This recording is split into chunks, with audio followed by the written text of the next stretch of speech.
Umayr ibn Wahb, un diable de l'époque pré-islamique, mais un apôtre de l'islam. Il se trouvait du côté des notables Qurayshites lors de la bataille de Badr.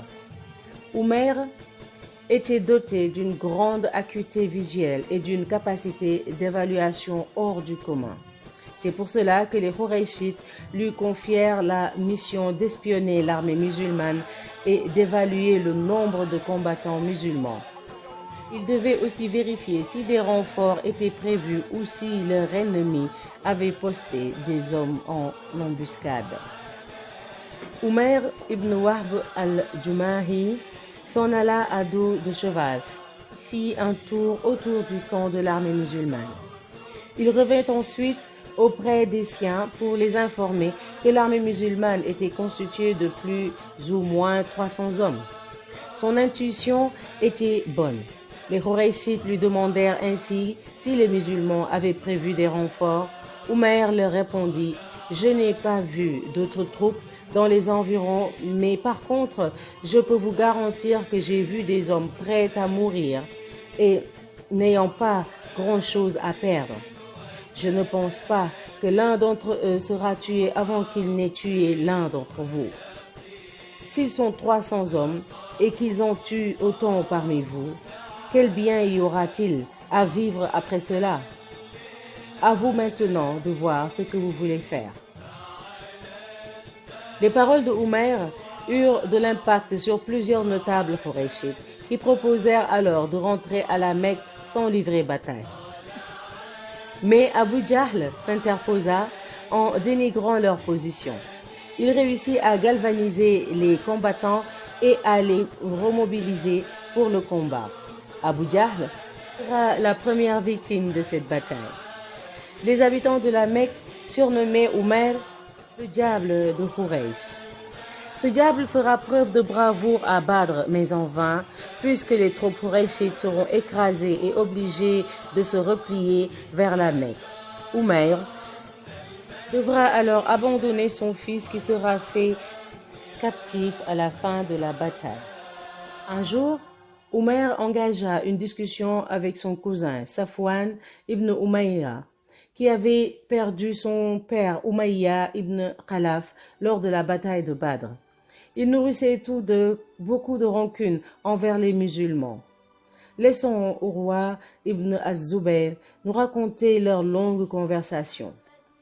Ce dernier rapporte que Safwan dit, en parlant des morts de Badr: « Par Dieu, la vie ne vaut plus la peine d'être vécue après eux. » Umayr dit: « C'est vrai. Et si je n'avais pas cette dette que je n'arrive pas à payer, ainsi qu'une famille qui serait perdue sans moi, je me serais certes rendu auprès de Muhammad pour le tuer.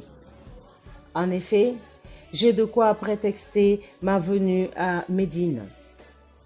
Je pourrais dire que je suis venu chercher mon fils capturé à la fin de la bataille. » Safwan saisit alors l'occasion en lui disant: « Je m'engage à payer tes dettes et à veiller sur les tiens, comme je veille sur les miens ainsi longtemps qu'ils vivront. » Umayr lui dit: « Très bien, mais que cela reste un secret entre nous. » Umayr demanda ensuite qu'on lui aiguise son épée et qu'on l'enduise de poison avant de partir pour Médine.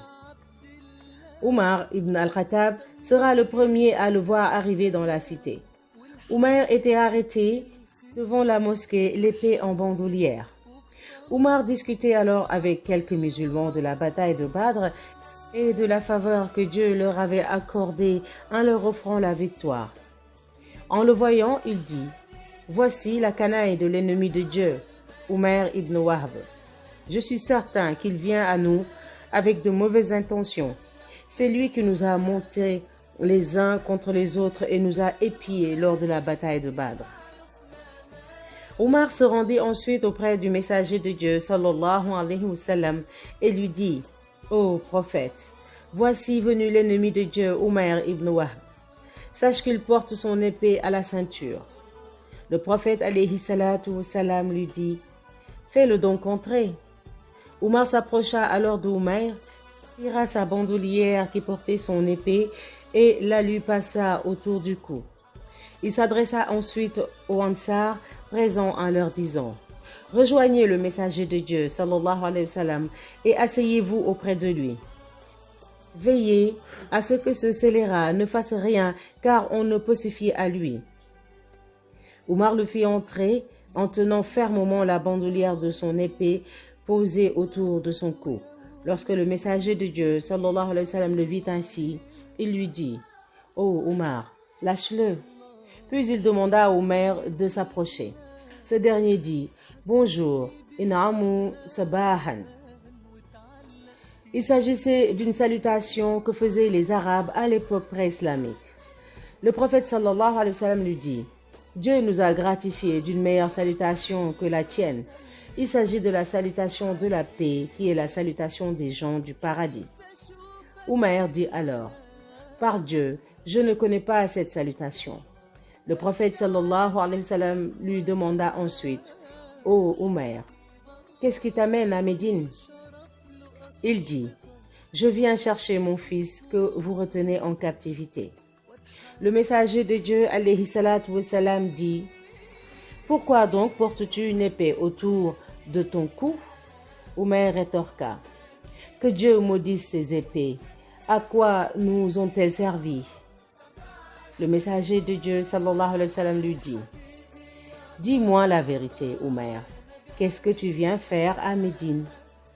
Il dit: je suis venu pour la raison que je viens de te donner. Le messager de Dieu sallallahu alayhi wa sallam lui dit: ce n'est pas vrai. Tu t'es entretenu avec Safwan ibn Umayya et vous avez évoqué la mort de Khuraysh et Al-Khulayb. Puis tu as dit: si je n'avais pas cette dette que je n'arrive pas à payer ainsi qu'une famille à ma charge, je me serais certes rendu auprès de Muhammad pour le tuer.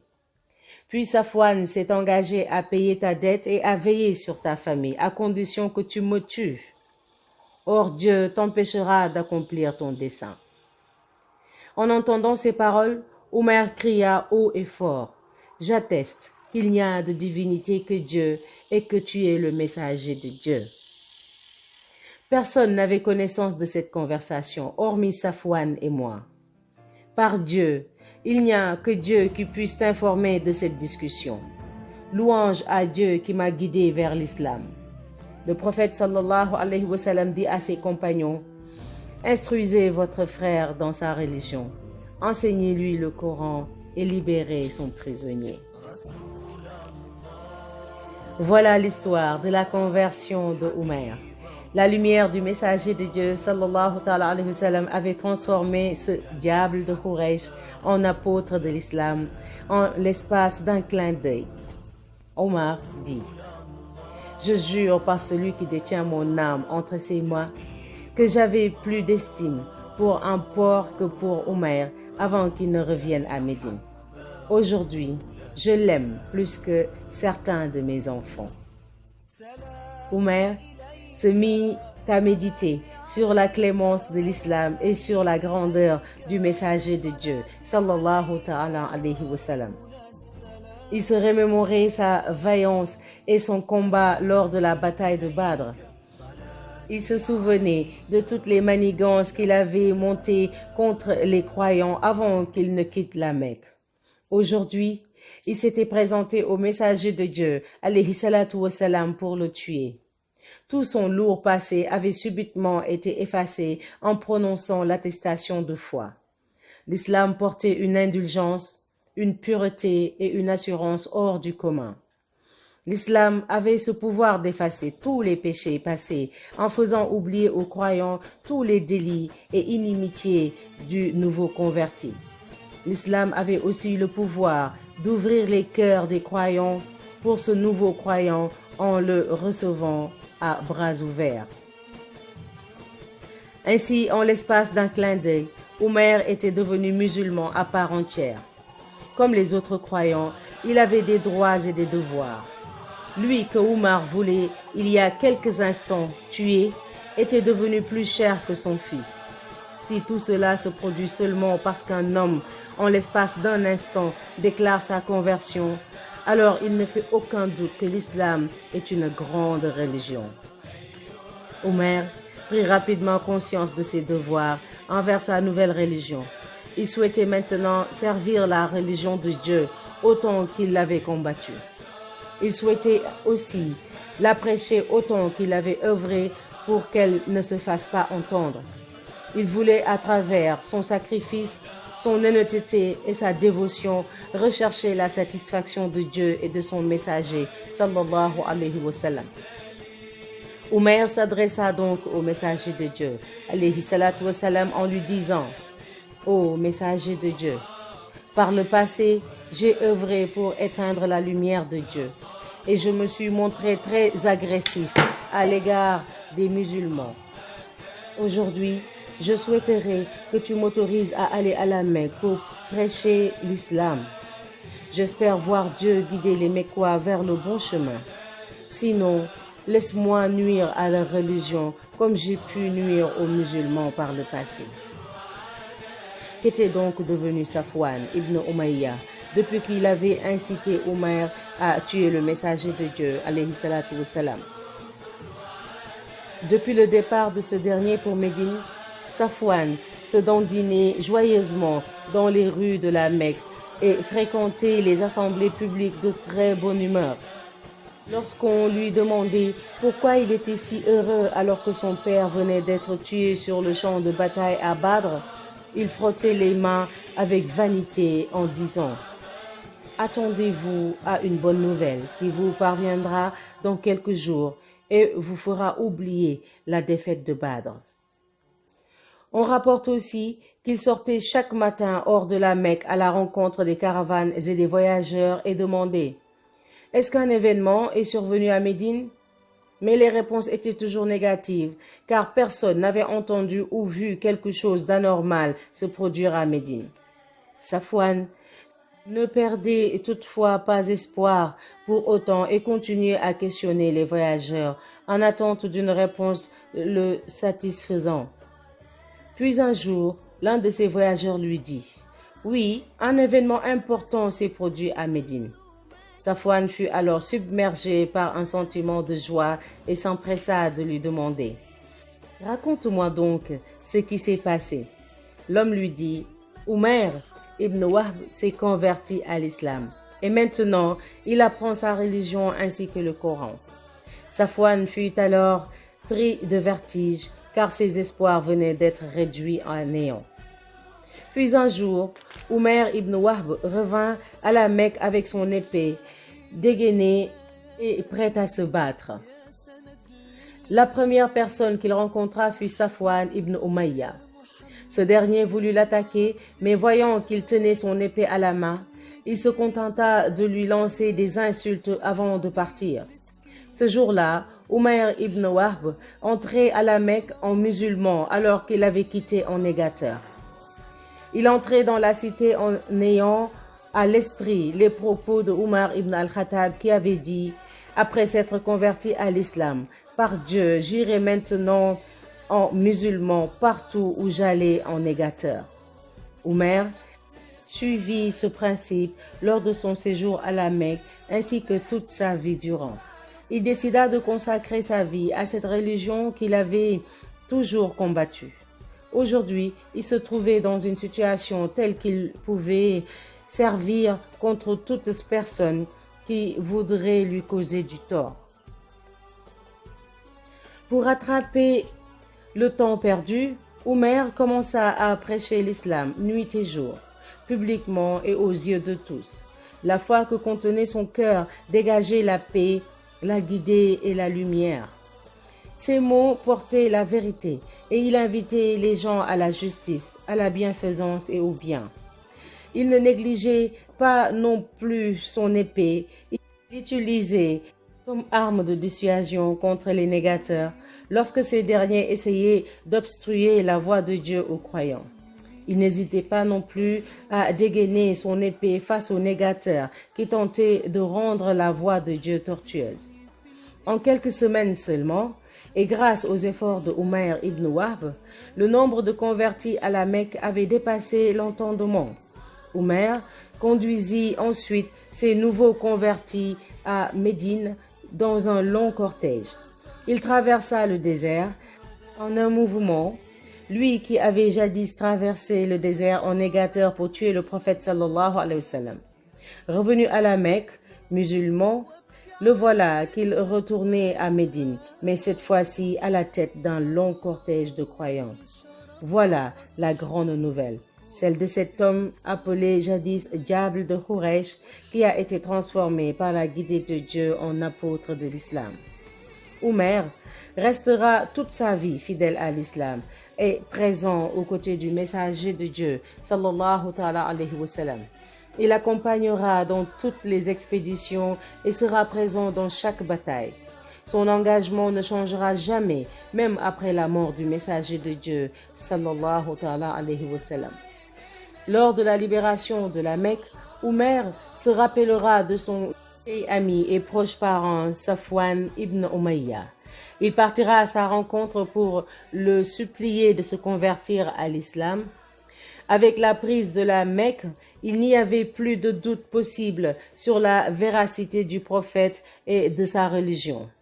Mais Safwan avait plié bagage et s'était rendu à Jeddah, où il comptait traverser la mer Rouge en direction du Yémen. Omer fut pris de compassion pour Safwan et souhaita coûte que coûte l'amener à l'islam. Il se rendit alors précipitamment auprès du messager de Dieu, sallallahu alayhi wa sallam, pour lui dire: Ô messager de Dieu, Safwan ibn Umayya est le chef de son clan. Il a pris la fuite par peur de toi et compte prendre la mer. Accorde-lui donc ta sécurité. Le prophète alayhi salatu wa salam lui dit: Aucun mal ne lui sera fait. Omer continua en disant: Ô messager de Dieu, donne-moi une preuve qui puisse le convaincre que tu ne le feras rien. Le prophète sallallahu ta'ala alayhi wa sallam lui donna alors le turban qu'il portait sur la tête lors de la libération de la Mecque. Laissons au roi Ibn Az-Zubayr terminer la narration de cette conversation. Il dit: Omer partit alors avec le turban du messager de Dieu sallallahu alayhi wa sallam sur les traces de Safwan. Lorsqu'il le trouva sur le quai prêt à embarquer, il lui dit: Ô Safwan, puissent mes parents te servir de rançon. Ton âme est trop précieuse pour que tu la détruises. Je t'apporte la preuve que le messager de Dieu sallallahu ta'ala alayhi wa sallam t'accorde la sécurité. Safwan lui rétorqua: Malheur à toi, hors de ma vue, et ne me parle pas. Omer voulut alors le calmer en disant: Ô Safwan, puissent mes parents te servir de rançon. Sache que le messager de Dieu sallallahu ta'ala alayhi wa sallam est le meilleur des hommes, le plus bienveillant, le plus noble et le plus indulgent. Sa gloire et son honneur sont aussi tiens. Safwan lui avoua alors: J'ai peur pour ma personne. Omer lui dit enfin: Il n'est pas du genre à se venger. Il est indulgent et généreux. Il retourna ensuite avec lui à la Mecque auprès du messager de Dieu, sallallahu ta'ala alayhi wa sallam. Safwan lui dit alors: Celui-là prétend que tu m'as accordé la protection. Le messager de Dieu, sallallahu alayhi wa sallam, lui répondit: Il a dit vrai. Safwan continua en disant: Accorde-moi donc 2 mois pour réfléchir. Le prophète alayhi salatu wa salam lui dit: Je t'en accorde 4. Quelque temps plus tard, Safwan se convertit à l'islam, ce qui combla de joie son ami Omer. Jusqu'à son dernier souffle, Omer poursuivra son cheminement vers Dieu, suivant à la trace les pas du prophète sallallahu ta'ala alayhi wa sallam, qui avait guidé les gens en les sortant des ténèbres vers la lumière. La prochaine lecture se fera sur le récit de Abu ad-Darda. MashaAllah.